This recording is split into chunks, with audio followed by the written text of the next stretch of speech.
నమస్తే అమ్మా. నమస్తే అమ్మా. అమ్మ, రామాయణం నుంచి నేర్చుకోవాల్సిన విషయాలు. అమ్మా, ఆకాశాన్ని గుప్పెట్లో పట్టమని అడిగారు, అంతే కదా. రామాయణం నుంచి నేర్చుకోవలసినవి మాత్రమే ఉన్నాయి, అంతే. ప్రతిదీ మనిషిగా ఉండడానికి, మనిషికి గౌరవం కలగడానికి, 10 మంది చేత కీర్తించబడడానికి ఏమేమి లక్షణాలు పెంపొందించుకోవలసిన అవసరం ఉందో వాటన్నింటినీ మనకి రామాయణం ప్రతిపాదించి చెప్పింది. రాముడు అవతరించటానికన్నా ముందు మానవ జాతికి అసలు పెద్ద గౌరవం లేదు. మనిషిని వానరులతో పాటు కలిపేశారు, నరులు వానరులు అని. మరి మానవుడు మేధా సంపద కలిగిన వాడు, తెలివితేటలు కలిగిన వాడు, ఆలోచన కలిగిన వాడు, మాట్లాడగలిగినటువంటి వాడు, తన భావాలు ప్రకటించగలిగిన వాడు, కానీ ఎవరు ఆయన్ని గౌరవించలేదే. మనిషే కదా అన్నారు, చిన్న చూపు చూశారు. After all a human. అంతే కదా. రావణుడు వాళ్ళ చేత నాకు మరణం వద్దు, వీళ్ళ చేత మరణం వద్దు అని అందరి పట్టిగా చెప్పి నరులు వానరులు పర్వాలేదన్నాడు. అంటే ఎంత చిన్న చూపు చూడు, ఎంత చిన్న చూపు, ఎంత చులకన. అటువంటి స్థితిలో మానవుడుగా జన్మించి మానవ జాతికి గౌరవం ఎలా వస్తుంది అని ఆచరణగా చూపించాడు. ఇప్పుడు ఎవరైనా నన్ను గౌరవించండి అంటే గౌరవిస్తారా? నా ప్రవర్తన బాగుంటే నేను అడగకపోయినా గౌరవిస్తారు. గౌరవించదగినటువంటి ప్రవర్తన ఉండాలి నాకు, అప్పుడు కదా నన్ను గౌరవిస్తారు. గౌరవించండి అని బలవంతం చేస్తే నమస్కారం అండి అని అనుకుంటారు వీళ్ళాక, అంతే కదా. చస్తున్నాం గౌరవించలేక అడుక్కుని గౌరవం పొందడం ఏమిటి అనుకుంటారు. కానీ ఏ సత్ప్రవర్తన కలిగినటువంటి వాళ్ళని అడక్కపోయినా గౌరవిస్తారు. మరి మానవ జాతికి అటువంటి గౌరవం కలగాలి అంటే ఎట్లా ఉండాలి అన్నది నిరూపించాడు రాముడు. ఒక రావణ సంహారం కోసం అవతరించాడు అనుకుంటాం. రావణ సంహారం కోసం అవతరిస్తే రావణ సంహారం అయిపోయాక ఆయన మళ్ళీ 11,000 సంవత్సరాలు రాజ్యపాలన ఎందుకు చేశాడు? వెళ్ళిపోవచ్చుగా. ఎంత వయసులో చేశాడు ఆయన? 24, 14 కలిపి ఎంతండి? 38. 38 ఏళ్ల వయసు వచ్చినప్పుడు రావణుడిని సంహరించాడు. అయిపోయింది, వెళ్ళిపోవచ్చుగా, పని అయిపోయింది, రాక్షస సంహారం అయిపోయింది. అసలు ఇంకా రాక్షసులు అన్న వాళ్ళు లేరు, తుడిచిపెట్టుకుపోయారు. మరి ఎందుకున్నాడంటే ఒక మనిషి ఎలా ఉంటే గౌరవించబడతాడో చెప్పితే వినరు గనక ఆచరించి చూపించాలనుకున్నాడు. ఆయన గృహస్థ ధర్మం ఎట్లా ఉండాలో నిరూపించాడు. ఏకపత్ని వ్రతం, పాతివ్రత్యం 2. మనం పాతివ్రత్యం గురించే మాట్లాడుకుంటాం, ఏకపత్ని వ్రతం గురించి మాట్లాడం. ఆయన స్త్రీలకి పాతివ్రత్యం ఎంత ప్రధానమో పురుషులకి ఏకపత్ని వ్రతం అంతే ప్రధానమని నిరూపించి చూపించాడు. ఇలా గౌరవించటానికి కావాల్సిన లక్షణాలన్నీ చూపించాడమ్మా. ఉదాహరణకి ఒక మనిషిగా పుట్టిన తర్వాత ఏ ధర్మాలను ఎట్లా నిర్వర్తించాలో వాటన్నింటినీ నిర్వర్తించాడు. కొడుకుగా పుత్రధర్మం, సోదరుడుగా భ్రాతృధర్మం, ఒక అన్న తమ్ముళ్ళని ఎట్లా చూడాలో రాముడి తర్వాతే తెలుసుకోవాలి. భర్తగా,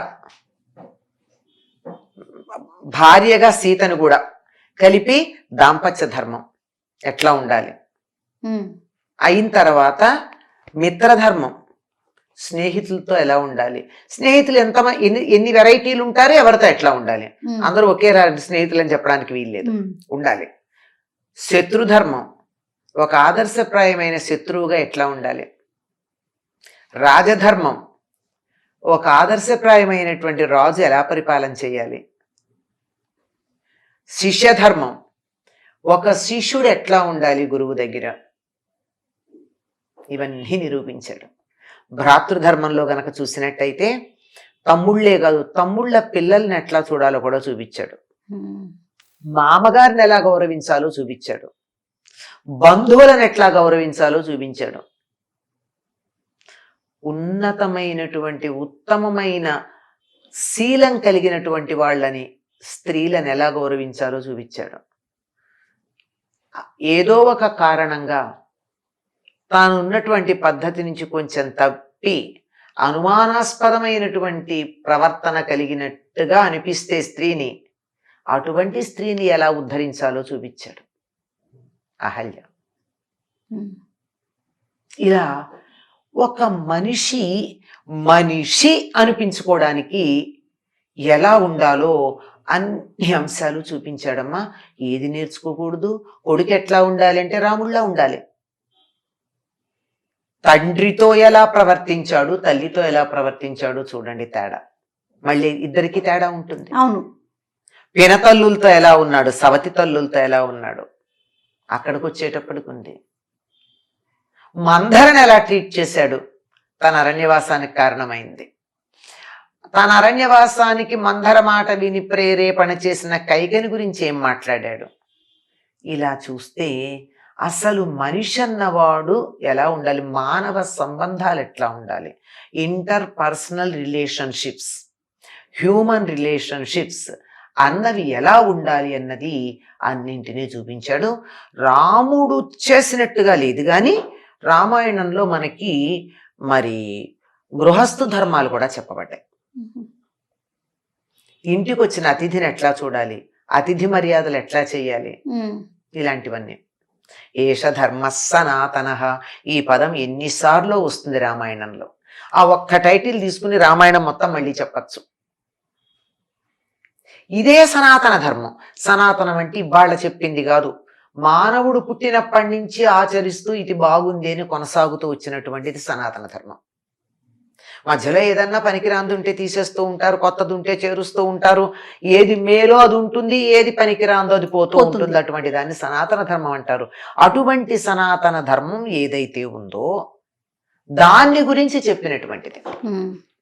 పైగా రాముడు ఇంకో మాట కూడా అంటాడు, ఇది పెద్దలు వెళ్ళిన మార్గం అంటాడు.